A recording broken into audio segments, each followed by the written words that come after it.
दोस्तों, ये कहानी एक ऐसे कपल की जो बहुत ही करीब थे, जिनके पास खाने तक के पैसे नहीं थे, लेकिन एक दिन उनको एक जादुई शक्तियों वाला टी पॉट मिलता है, जिसकी शक्तियाँ ये थी कि अगर कोई उस जादुई टी पॉट के सामने खुद को या दूसरों को चोट पहुंचाता तो वो टी पॉट उस आदमी को पैसों से माला माल कर देता। अब इससे वो कपल तो बहुत अमीर हो गए थे, लेकिन कुछ दिनों के बाद उनके साथ इस टी पॉट की वजह से ऐसी ऐसी भयानक खतरनाक घटनाएं घटने लगी, जिससे उनकी जिंदगी नर्क से भी पत्थर बन गई। लेकिन आखिर उनके साथ ऐसी कौन सी डरावनी घटनाएं घटने लगी, चलिए जानते हैं। तो कहानी की शुरुआत जॉन और एलिस नाम के कपल को दिखाते हुए होती है, जो एक नॉर्मल कपल की तरह रोज सुबह एक साथ जगते थे। एलिस एक नेक दिल औरत थी और हर सुबह अपने फ्रिज में मौजूद चीजों से अपने हस्बैंड के लिए बढ़िया बढ़िया नाश्ता बनाती थी। वही नाश्ते के बाद जॉन अपनी जॉब पर चला जाया करता था। घर में किसी चीज की कमी ना हो, इसके लिए जॉन को कड़ी मेहनत करनी पड़ती थी। असल में जॉन एक इंश्योरेंस एजेंट था और वो अपना काम दिल लगा कर करता। एक दिन वो फोन पर इंश्योरेंस बेचने के लिए किसी को कन्विंस कर रहा था कि इतने में उसका सुपरवाइजर उसे और ज्यादा मेहनत करने और अच्छे रिजल्ट देने के लिए उस पर दबाव डालता है। जॉन कहता है कि उसके हालात बहुत बुरे हैं, इसलिए वो ठीक तरह से काम नहीं कर पा रहा है, लेकिन सुपरवाइजर को उससे कोई भी मतलब नहीं होता है। ठीक उसी वक्त एलिस एक जगह जॉब के लिए इंटरव्यू देती है, पर रिजेक्ट हो जाती है क्योंकि उसके पास न तो ढेर सारा एक्सपीरियंस था और न ही दूसरे लोगों की तरह मास्टर्स की डिग्री थी। जब वो हार कर घर लौटती है तो उसका घमंडी मकान मालिक उनके दरवाजे पर पहुंचकर उससे घर का किराया मांगता है। एलिस अपना अकाउंट चेक करती है तो देखती है कि किराया चुकाने के बाद उसका अकाउंट माइनस में चला जाएगा। उसी रात जॉन और एलिस एक जगह अपने स्कूल के पुराने दोस्तों की पार्टी अटेंड करते हैं, जहाँ उनके ज्यादातर दोस्त कामयाब और खुशहाल दिखाई देते हैं। वहाँ पर जॉन और एलिस को एहसास होता है कि उनके कपड़े पार्टी के मुताबिक नहीं थे। वहीं उनकी मुलाकात एक और कपल से होती है जो उनके अच्छे फ्रेंड थे। उनसे उनकी बात ज्यादातर उनके प्रॉब्लम्स के बारे में ही होती है, पर एक चीज अच्छी होती है कि वहाँ ड्रिंक फ्री थी, इसलिए वो दोनों पार्टी एंजॉय करते हैं। अगले दिन सुबह घर का राशन खत्म होने की वजह से दोनों शॉपिंग के लिए शहर जाने का फैसला करते हैं। शहर के बाहर गाड़ी चलाते हुए एक ट्रक सिग्नल नहीं होने की वजह से उनकी कार से टकरा जाता है। किस्मत से वो दोनों बच जाते हैं, पर उन्हें थोड़ी देर के लिए रुकना पड़ता है क्योंकि पुलिस की रिपोर्ट लिखने के बाद ही वो लोग जा सकते थे। पुलिस का इंतजार करते वक्त अचानक एलिस की नजर रोड साइड में बने एंटीक चीजों की एक शॉप पर पड़ती है, जिसे एक बूढ़ी औरत चला रही थी। एलिस उस बूढ़ी औरत को जमीन से एक गोल्डन टी पॉट उठाकर शॉप के अंदर ले जाती हुई देखती है। उस गोल्डन टी पॉट से अट्रैक्ट होकर एलिस भी शॉप के अंदर चली जाती है। एलिस उस बूढ़ी औरत से बात करने लगती है कि तभी उस औरत का फोन बजने लगता है और उसका ध्यान हट जाता है। इस बीच एलिस उस गोल्डन टी पॉट को ढूंढने लगती है और वो उसे एक जगह रखा हुआ मिल जाता है। वो उस टी पॉट को टच करती है और तुरंत उसके दिमाग में एक बुरा ख्याल आता है। वो उस टी पॉट को कस के पकड़ लेती है और दौड़कर शॉप से बाहर भाग जाती है। फिर तुरंत ही अपनी कार में बैठकर जॉन को तेजी से कार चलाने को कहती है। अपनी वाइफ को पहली बार कुछ चुराता हुआ देखकर जॉन को हैरानी होती है और एलिस कहती है कि ये टी पॉट इतना प्यारा है कि वो खुद को रोक नहीं पाई। सीन शिफ्ट होता है और हम देखते हैं कि एलिस फोन पर किसी को जॉब के लिए इंटरव्यू बुक करने को कहती है और साथ ही अपने बाल भी स्ट्रेट करने लगती है। गलती से उसका माथा हेयर स्ट्रेटनर से जल जाता है और तभी टी पॉट हिलने लगता है। ये देखकर उसके हाथ में जो फोन था वो छूट जाता है और टी पॉट की तरफ बढ़ने लगता है। जब वो उसका ढक्कन खोल कर देखती है तो उसमें कुछ डॉलर्स दिखाई देते हैं। उसे लगता है कि उसके जलने और डॉलर्स के मिलने में कोई कनेक्शन जरूर है और इस बात को आजमाने के लिए वो इस बार जानबूझकर अपना फोरहेड चला लेती है और टी पॉट फिर से हिलने लगता है और इस बार उसे $700 मिलते हैं। इस बात को कंफर्म करने के लिए अब की बार वो अपने पैर से चेयर को जोर से किक करती है, जिससे उसके पैर में चोट लग जाती है और टी पॉट में और भी ज्यादा पैसे आ जाते हैं। उधर ऑफिस में जॉन को जॉब से निकाल दिया जाता है। जॉन घर लौट के देखता है कि उसका लिविंग रूम बिखरा पड़ा है और उसकी वाइफ बहुत ही बुरी हालत में है। वो एलिस को जगाकर कहता है कि उसकी नौकरी चली गई है, पर एलिस उसे टी पॉट देते हुए कहती है कि फिक्र की कोई बात नहीं है। जॉन को लगता है कि एलिस उससे मजाक कर रही है, पर तभी एलिस उसे जोर से थप्पड़ मारती है और उसे टी पॉट से निकलने वाले पैसे दिखते हैं और वो समझ जाती है कि हर बार उन्हें जब भी कोई चोट लगेगी तो टी पॉट से पैसे निकलेंगे। जॉन बहुत बुरे दौर से गुजर रहा था, इसलिए उसे एलिस की बातों पर यकीन नहीं होता है। फिर उसे विश्वास दिलाने के लिए एलिस अपने घुटने से जॉन के पेट पे मारती है और टी पॉट पागलों की तरह जोर जोर से हिलने और पैसे देने लगता है। अब जॉन को यकीन हो जाता है, पर वो कहता है कि ये सारी चीजें आगे चलकर उन्हें कोई नुकसान पहुंचा सकती है, इसलिए वो उस टी पॉट को वापस उस एंटीक शॉप में लौटाने की सोचता है। पर वहाँ पहुंचकर उसका इरादा बदल जाता है और वो उसे पैसे बनाने के लिए रख लेता है। फिर वो उसे लेकर कैश और ट्रैश नाम के एक टीवी शो पर जाता है, जहाँ होस्ट उस टी पॉट की कीमत $5000 लगाता है। जॉन को ये डील पसंद नहीं आती और वो टी पॉट को वापस लेकर अपने घर आ जाता है। इस बीच एक अधेड़ उम्र का एशियन आदमी उस शो को देखता है और उसे वो टी पॉट बहुत पसंद आता है। वो अपने घर की दीवार पर लटके हुए मैप में जॉन की लोकेशन मार्क करता है। इधर घर पर जॉन और एलिस फैसला करते हैं कि टी पॉट से $10 लाख कमाने के बाद वो लोग रुक जाएंगे। फिर वो लोग अलग अलग तरीके से खुद को चोट पहुंचाने लगते हैं और बदले में टी पॉट से ढेर सारा पैसा कमाते हैं। पर उन्हें ये सब करते हुए तकलीफ के साथ मजा भी आता है, क्योंकि खतरनाक तरीके से सेक्स करने पर भी उन्हें टी पॉट से पैसे मिलते हैं। अब एलिस और जॉन पूरी तरह से बदल जाते हैं। उनका रहन सहन, खाना पीना और कपड़े वगैरह सब कुछ अब चेंज हो जाता है और इस वजह से उनका मूड भी बहुत अच्छा रहने लगता है। एक दिन एलिस की माँ और बहन लंच पर उनके घर आती हैं तो ये सारे चेंजेस देखकर वो बिल्कुल हैरान हो जाती हैं कि जॉन की सेल्समैन की मामूली सी नौकरी में वो लोग इतनी अच्छी जिंदगी कैसे मैनेज कर रहे थे। कुछ समय तक सब कुछ ठीक ठाक चलता रहता है, लेकिन एक दिन अचानक चोर जैसे दिखने वाले दो लोग उनके घर में जबरदस्ती घुस जाते हैं और जॉन को पीटते हुए उस टी पॉट के बारे में पूछते हैं और कहते हैं कि जब से वो टी पॉट खोया था तब से उनकी ग्रैंड माँ एक दिन भी चैन की नींद नहीं सो पाई थी और इसी सदमे में उनकी मौत हो गई। एलिस टी पॉट को तकिए के नीचे छुपा देती है और उनसे कहती है कि उन लोगों ने टी पॉट को बेच दिया है। इस पर वो गुंडे उससे उन पैसों की डिमांड करते हैं जो उन्होंने टी पॉट को बेचकर कमाए हैं। एलिस को लगता है कि वो उन्हें बेवकूफ बनाने में कामयाब हो गई है और जल्दी से वो सारे पैसे जॉन को दे देती है जो उन लोगों ने टी पॉट से कमाए थे। जॉन उन पैसों को गुंडों के हवाले कर देता है और वो लोग पैसे लेकर चले जाते हैं। इस घटना से एलिस और जॉन एकदम चौकन्ने हो जाते हैं और टी पॉट के बारे में और ज्यादा जानकारी पाने के लिए एक लाइब्रेरी में जाकर उससे रिलेटेड बुक ढूंढते हैं और उन्हें एक ऐसी बुक मिल जाती है जो कि जादुई चीजों और उनके इस्तेमाल के बारे में लिखी गई थी। एलिस की नजर उस बुक के एक पेज पर पड़ती है जिसमें उस जादुई टी पॉट के इस्तेमाल से होने वाले बुरे अंजामों के बारे में लिखा हुआ था। एलिस नहीं चाहती थी कि जॉन उस पेज को देखे, इसलिए उसकी नजर बचाकर वो उस पेज को फाड़ देती है। कुछ सालों तक उनकी जिंदगी ऐश में गुजरती है। वो दोनों नई कार खरीदते हैं, पास ही एक पॉश एरिया में एक नया घर भी बनवाते हैं, महंगे महंगे कपड़ों से लेकर शानो शौकत की हर चीज खरीदते हैं और बड़े बड़े लोगों को अपनी पार्टीज में इनवाइट करते हैं। इस तरह उनकी जिंदगी बड़े ही आराम से बीत रही होती है कि एक दिन एक एशियन आदमी उनकी डोरबेल बजाता है और दरवाजा खोलने पर कहता है कि उसका नाम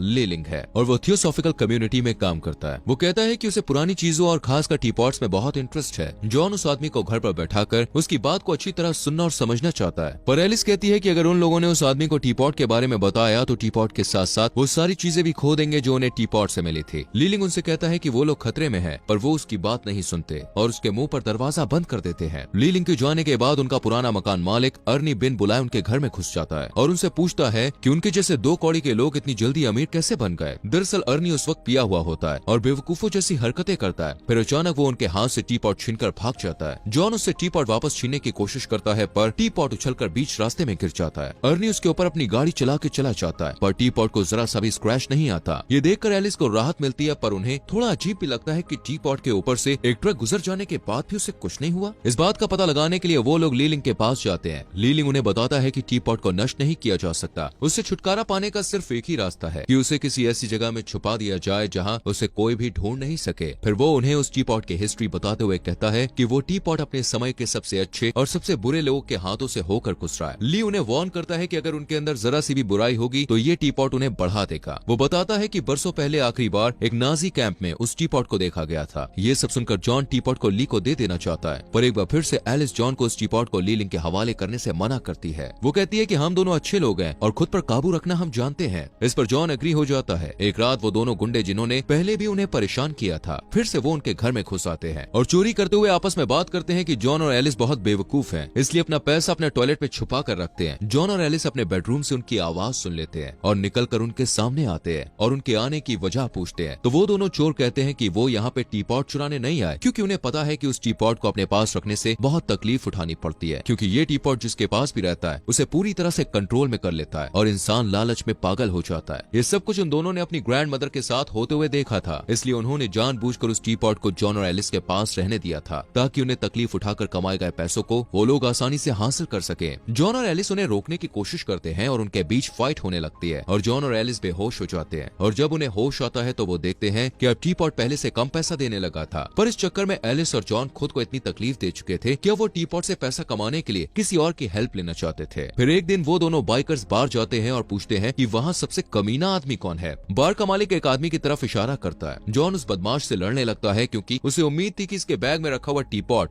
उसे अच्छे पैसे देगा। इस लड़ाई में जॉन घायल हो जाता है और ली फिर से उसके पास आता है और कहता है कि टी पॉट उसे और उसकी पत्नी को धीरे धीरे खाता जा रहा है। उसी समय एलिस नोटिस करती है कि टी पॉट दूसरों को चोट लगने पर भी पैसे देता है, क्योंकि उसके सामने एक स्केटर गिर जाता है और एलिस को टी पॉट से पैसे मिलते हैं। एलिस ये बात जॉन से शेयर करती है और वो दोनों हर पेनफुल इवेंट्स को अटेंड करने लगते हैं ताकि टी पॉट उन्हें ज्यादा से ज्यादा पैसे बना करते। धीरे धीरे टी पॉट सच में एलिस की अंतरात्मा को खाने लगता है। एक दिन कार ड्राइव करते हुए एलिस अपनी बगल वाली सीट पर बैठे जॉन से कहती है कि पूरी दुनिया दर्द से भरी हुई है, वो चाहे तो हर जगह से टी पॉट के जरिए पैसे कमा सकते हैं। वो अपनी बातों में खोई हुई थी कि तभी सामने से आते हुए एक बेघर गरीब को देखकर उस पर गाड़ी चढ़ा देने की नियत से एक्सीलेटर दबा देती है, पर जॉन फुर्ती से स्टीयरिंग व्हील को घुमाकर उस गरीब को अपनी वाइफ के हाथों मरने से बचा लेता है। इसके बाद एलिस और जॉन आपस में झगड़ने लगते हैं। एलिस उसे ब्लेम करती है कि वो उसके इरादों को नहीं समझता और उसका साथ नहीं देता। ये कहकर वो रोने लगती है। इस बीच एलिस देखती है कि टी पॉट ने उनके इमोशनल पेन पर भी पैसे दिए हैं। अब वो इस बात को कंफर्म करने के लिए सचमुच में जॉन की इंसल्ट करती है और उसका यकीन मजबूत हो जाता है क्योंकि टी पॉट फिर पैसे देता है। अब एलिस जॉन को कहती है कि वो भी उसे कुछ ऐसी बातें कहे जिससे उसे दुख हो। पहले तो जॉन ऐसा नहीं करना चाहता था, पर एलिस की जिद करने पर वो पास्ट की घटना बताता जाता है जब उसने एक पराई औरत को किस किया था। इस बात से एलिस दुखी हो जाती है, पर इस बार भी टीपॉट ढेर सारे पैसे देता है। उस दिन से उनका ये रोज का नियम बन जाता है। वो दोनों रोज एक दूसरे की इंसल्ट करते हैं और अपने ऐसे ऐसे राज एक दूसरे को बताते हैं कि सामने वाला बुरी तरह से हर्ट हो जाए और टीपॉट उन्हें ज्यादा से ज्यादा पैसे दे। धीरे धीरे एलिस को एहसास होता है कि उसने अपने सारे राज बता दिए थे और अब कोई भी राज नहीं बचा था। फिर वो दोनों एक दूसरे को हर्ट करना छोड़कर दूसरों को हर्ट करने लगते हैं। वो लोग दूसरों के डार्क सीक्रेट्स उनके करीबी दोस्तों और रिश्तेदारों को बताकर उन्हें इमोशनली हर्ट कर देते हैं और उसके बदले में उन्हें टीपॉट से मोटी कमाई हो जाती थी। पैसे कमाने के लालच में एलिस इस हद तक चली जाती है कि अपनी ही बहन का डार्क सीक्रेट उसके हस्बैंड के सामने खोलने का प्लान बना लेती है कि उसका पहला बच्चा उसके हस्बैंड का नहीं बल्कि किसी और का था। और उस प्लान के मुताबिक वो सबके सामने वो राज खोलने ही वाली होती है कि बहन का चेहरा देखकर वो अपना इरादा बदल देती है और उसे पछतावा होता है कि वो अपनी ही बहन का घर बर्बाद करने वाली थी। जब वो लोग घर वापस लौटते हैं तो जॉन एलिस की तारीफ करता है कि वो एक अच्छी इंसान है और उसने अपनी बहन का घर बचा लिया, बहुत अच्छा काम किया। तब एलिस कहती है कि $1 मिलियन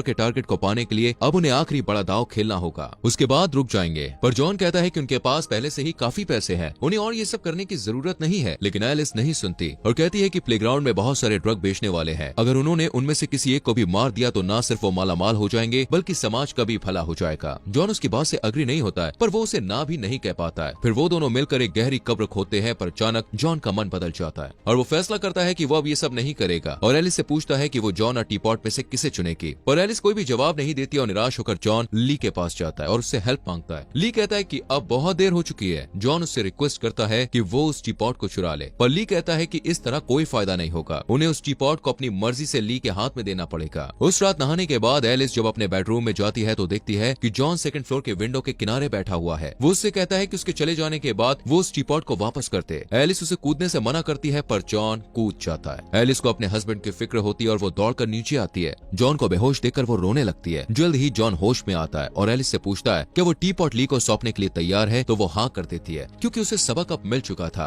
अगले दिन ली को टीपॉट सौंपने का फैसला करके वो दोनों सो जाते हैं। पर उस रात जब एलिस और जॉन अपने रूम में सो रहे होते हैं, उन्हें नीचे से कुछ आवाज सुनाई देती है। जॉन चेक करने के लिए नीचे जाता है तो देखता है कि उनका पुराना लैंडलॉर्ड अर्नी उस टीपॉट को चुरा कर अपने साथ ले गया था। अर्नी टीपॉट का जादुई कमाल देखने के लिए खुद को हर्ट करता है और उसकी गर्लफ्रेंड भी पैसों के लिए खुद को चोट पहुंचाती है। जॉन और एलिस टीपॉट ली को सौंपना चाहते थे, इसलिए वो दोनों उसे लाने के लिए अर्नी के घर जाते हैं। उन चारों में फाइट होने लगती है। इसी बीच वो दोनों चोर भी टीपॉट को हासिल करने के लालच में वहां आ जाते हैं। एलिस को याद आता है कि जब वो दोनों चोर उनके घर पैसे चुराने आए थे तब उन्होंने उस टीपॉट को टच किया था और इसी वजह से वो टीपॉट से अट्रैक्ट होकर उसे चुराने आए थे। जॉन और एलिस की किस्मत अच्छी थी कि बाकी लोग पिस्टल्स और राइफल से एक दूसरे को घायल करके खुद ही ढेर हो जाते हैं। मैदान साफ देखकर जॉन और एलिस टीपॉट को उठा लेते हैं और उसे ले जाकर ली को दे देते हैं। ली उनकी तारीफ करते हुए कहता है कि पास में राजा रानी लोग भी उस टीपॉट के असर से बच नहीं पाए थे, लेकिन उन दोनों ने ये काम कर दिखाया। दोस्तों, उम्मीद करते हैं कि इस मूवी की हिंदी एक्सप्लेनेशन वीडियो आपको अच्छी लगी हो।